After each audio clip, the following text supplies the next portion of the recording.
Hey everyone, welcome back. If you're not receiving Bumble notifications, this fix will help. Here's how. First, open your phone's settings, then go to notifications. After that, make sure that you have allowed the notifications option on for Bumble as well. If not, make sure to do so. After that, inside the Bumble app, go to the settings and turn on messages and match alerts. Both app and system notifications must be enabled. Also, disable battery saver or background restrictions for Bumble. These features can block notifications. After that, log out of Bumble and restart your phone again and then log back in.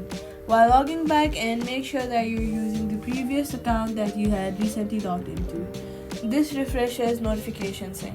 Once permissions are corrected, notifications start working again, and that's it. Subscribe for more quick fixes.